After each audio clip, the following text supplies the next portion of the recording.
Hello and welcome to World Talks on TVP World with me, Ashim Kumar.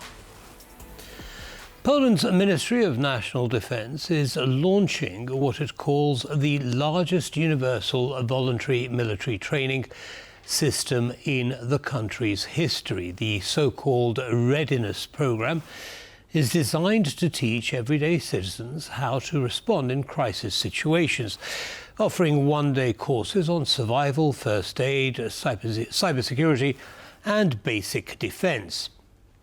Officials say the aim is to build civic resilience in the face of Russian aggression, but critics warn it highlights a deeper challenge. Poland is rearming faster than it can find people to serve. Joining us to discuss this ambitious initiative is Magdalena Jakubowska, Vice President of the Respublika Foundation, a Warsaw-based think tank focused on civic participation and democratic security. Magdalena, welcome back. Good to see you.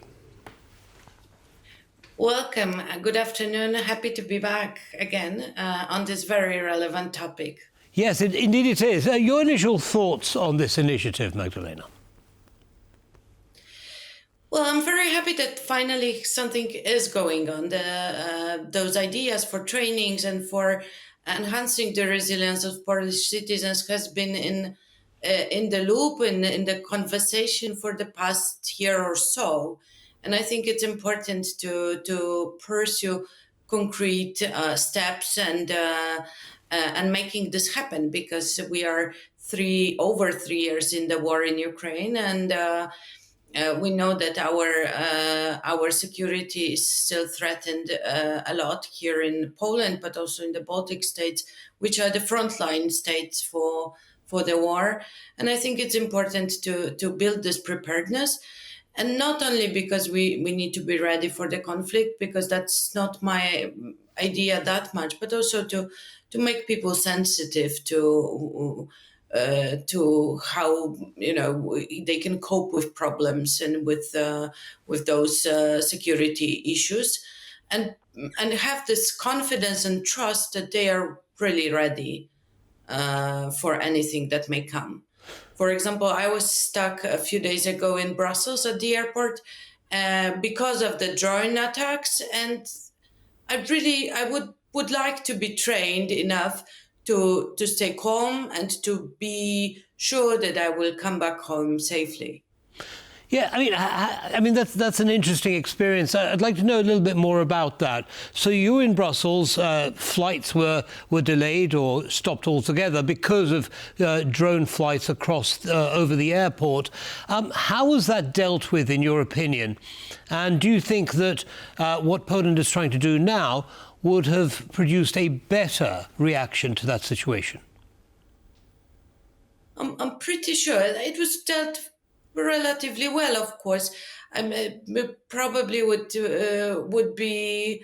love to hear more about what is being done by the authorities and the military there in Brussels, in Belgium, but also to understand that we are safe. And this is, I think, the most important. I'm working in this field, so I'm pretty confident that things are handled well. But on every day, for the general public, for those people who feel that they are somewhat endangered, they should be confident of their safety as well.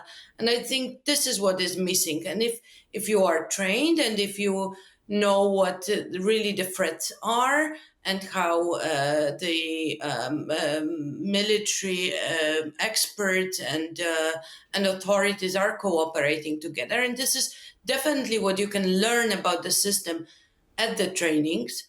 It is important to have it in that way, that the awareness is high, and that you are protected because there are experts and people that really work on to keep you safe. And this is a lesson that we have to still make that homework at home. Meaning in Poland, many of the countries like Finland, the Baltic states, Nordic states, Sweden or Norway, they're already there. Their populations are well informed, well trained. They know the system. They know that protection of your own safety and that your own safety is also cared about is crucial here. Certainly, I mean, there is no doubt that the primary goal of this initiative is to get achieve a higher level of awareness of safety issues under conditions of attack. But the phrase societal resilience has also been used as a benefit of this program. What does that mean? This is on many different levels. The societal resilience is one thing, is to be trained to react in crisis situations, including wartime or military conflict. And this is where, your skills that you can train at the military trainings that are offered, that you can use them. But it is also this kind of this resilience that you may have according to what you read, that you are not manipulated by the disinformation campaigns from the Kremlin, or that you are, you know how to react, how to not make a panic around yourself and your family, for example, that you don't spread threats in line with what is being expected in this crisis situation.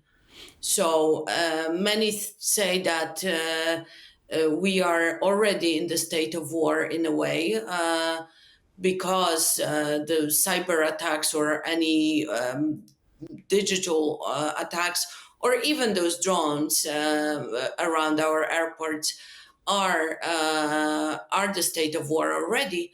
And I think this is important that we were able to kind of understand the situation. And this is the resilience. This is where you know how to understand the situation that you are in, and you know how to react. Understood. Now, this is a voluntary program. It's 1 day of training for everybody, from school children all the way up to pensioners. It makes sense, does it not? But take-up has been disappointing. Why do you think that is? To much of an extent, I mean, people were long waiting for those trainings. They are not that committed in a sense that they don't quite have trust that those trainings will really make sense. I think it still requires some better communications from the side of the ministry or the authorities. Polish or any army in Europe that was a peace project is not that well understood. It's mocked in a way. So we still remember our small military trainings at schools, which were to many very funny, and we thought they are not important or not needed. And this thinking has to change. And therefore, I think that it requires some more campaigns. From what I have heard, it's not yet, I don't have like exact numbers, but I understand that those more sophisticated expert trainings, specifically in cybersecurity, were on the other hand very well taken up.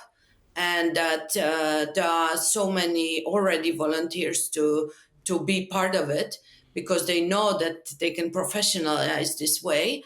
I think this shows that people are seeking more professional understanding of this. So I guess this communication from the ministry, from the minister, should be understood also this way. Communication and the content of the training as well, I should imagine. Magdalena, thank you very much indeed for sharing your analysis with our audience. Have a good evening. Have a good evening. Thank you. Thank you. Bye-bye. And that brings us to the end of this episode of World Talks. But as always, don't go away. Lots more coming up. Goodbye.